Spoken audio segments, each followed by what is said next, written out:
Hello, my name is Paul Marchbanks, and this is Digging in the Dirt. Today I'll be talking about love, lies, and secret agents in the storytelling of Joseph Conrad and Alfred Hitchcock. In the poem Winter My Secret, Christina Rossetti's narrator toys with her audience, playfully withholding mysterious information that the poem ultimately chooses not to share. Quote, "I cannot ope to everyone who taps, and let the draughts come whistling through my hall, come bounding and surrounding me, come buffeting, astounding me, nipping and clipping through my wraps and all. I wear my mask for warmth." The speaker retains control of the implied exchange between herself and an unidentified listener by choosing not to share something which, once revealed, might grant her auditor some measure of power over her. Knowledge always holds this possibility, its disclosure or suppression potentially altering the dynamic between two people. Sharing necessarily makes one vulnerable, leveling the playing field by conceding access to information which, while hidden, might allow me to reinforce my sense of superiority, gain a practical edge in a competitive world, or perhaps dodge an embarrassing situation in which I would need to apologize or make reparations for something it shames me to confess. Sharing means putting aside either my fear of exposure or my greedy desire for precedence. Knowledge is power. When I admit that I was so hurt by being killed off early the first time I played Dungeons and Dragons in 7th grade that I abandoned a lunchtime group of players and began designing my own fantasy-based role-playing game, I hand others the opportunity to either mock me for being thin-skinned or sympathize because they've been through something similar. If I recommend Virginia Woolf's novel To the Lighthouse to a friend who, like me, sometimes feels a desperate, grasping need for affirmation from their spouse, I provide them a similar opportunity to grow in self-awareness when the novel holds up a mirror before them. Perhaps they will curtail some harmful habits in their relationship, as I have tried to do since reading the novel. Deciding to share my scientific understanding of a death-dealing plague, a distant but rapidly approaching planet-killing asteroid, or an impending zombie apocalypse can empower others to take cover, stock up on foodstuffs, outfit their gun closet, or join a group of activists. These kinds of extreme situations appear often in those apocalyptic and dystopic tales that I enjoy reading, and which I frequently teach. Much hinges on whether an isolated, underground colony chooses to inform its members about the real principles governing their population-controlled society. Whether a neighborhood regularly updates every household about new dangers developing outside their community's walls, or whether the instructors at a private school divulge the truth about their students' inevitable fates. It's relatively easy to identify the importance of truth-telling, withholding, or outright lying in stories like these, where a particular revelation or concealment affects so many people directly. The microcosm of the family proves a bit more challenging. A single home may contain fewer people to potentially deceive, but the repercussions of duplicity can be harder to trace, and, at the same time, more psychologically harmful. Unfortunately, we've come to expect dodges, half-truths, and outright lies from government officials and business leaders. Betrayal among parents and children, or between romantic partners committed to a lifelong relationship, cuts far deeper. Stories about spies and assassins who also happen to be in serious relationships provide a useful petri dish, if you will, for examining the potential very personal fallout of silence and secrecy. The thriller or action movie that magnifies the effects of personal deceit by bringing in death and destruction dramatizes in unmistakable fashion the importance of truth-telling.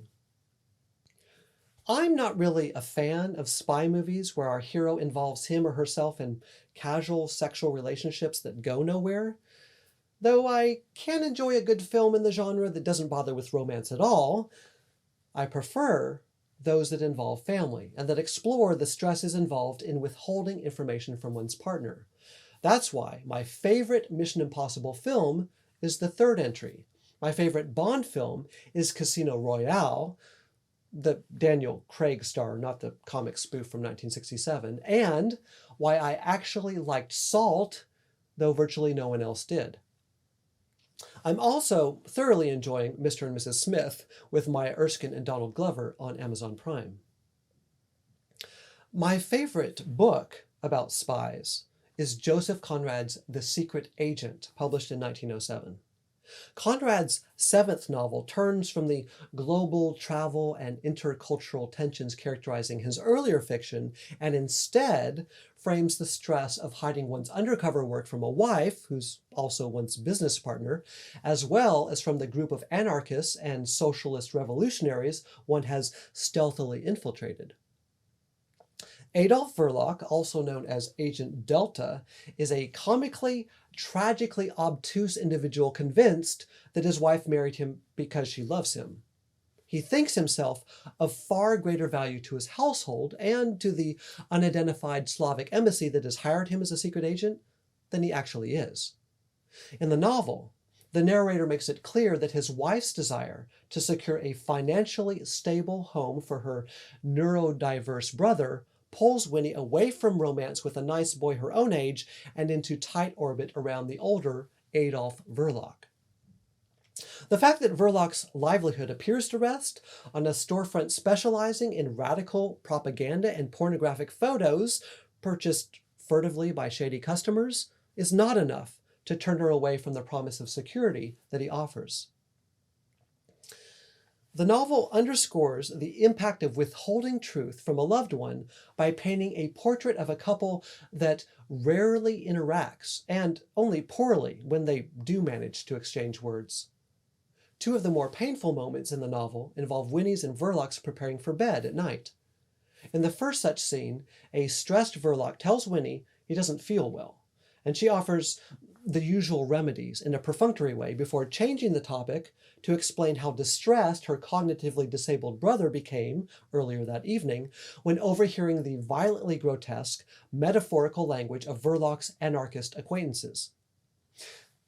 Instead of engaging with Winnie's concerns, Verloc repeats that he's not feeling well, and she in turn ignores his complaints, continuing to talk about her brother. Having exhausted this topic, she asks if she can turn out the light, and Verloc, who is, quote, mute and hopelessly inert in his fear of darkness, manages to respond in a hollow tone, yes, put it out. The tale reveals much to dislike about Verloc, but at this moment, he wins a bit of readerly sympathy along with Winnie. Theirs is a business relationship more than anything else.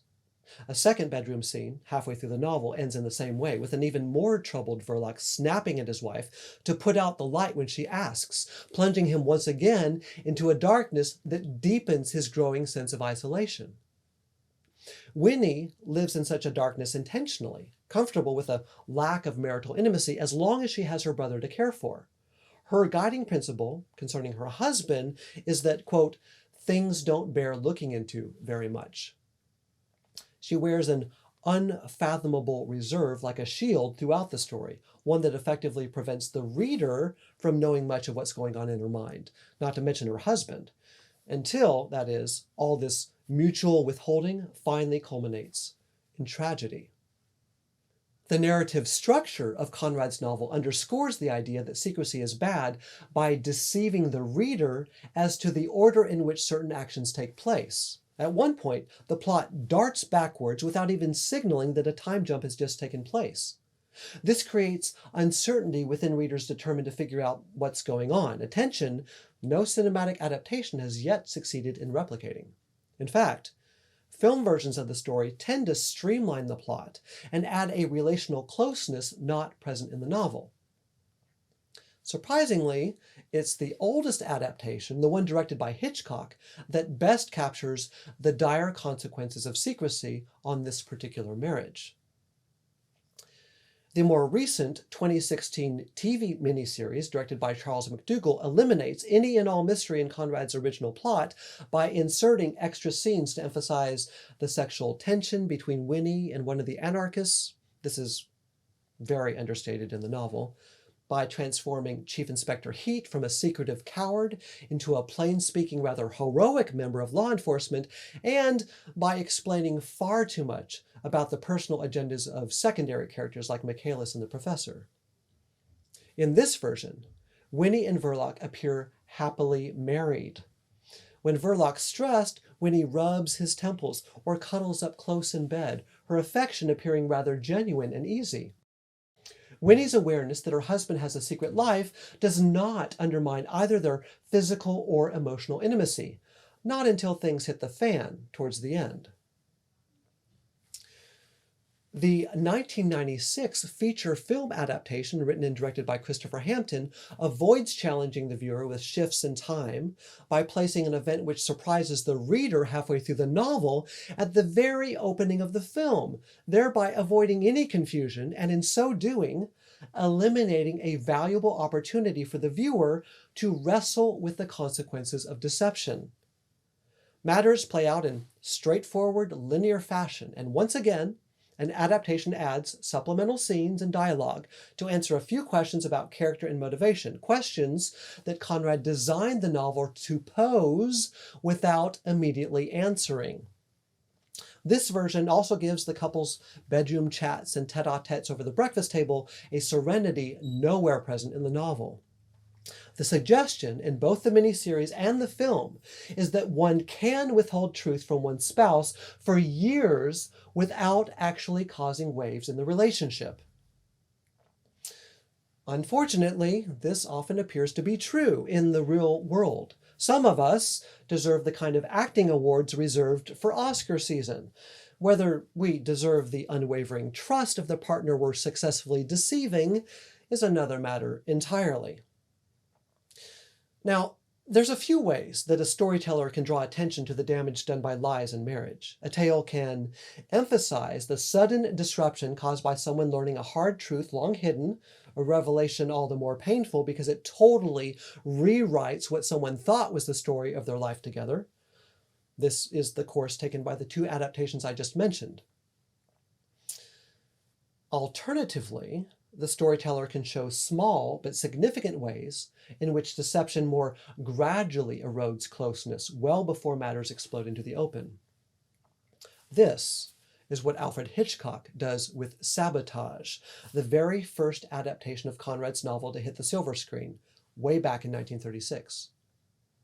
Admittedly, Hitchcock and his collaborators make many changes to the original text. Verloc successfully engages in a terrorist act all by himself in the opening of the film.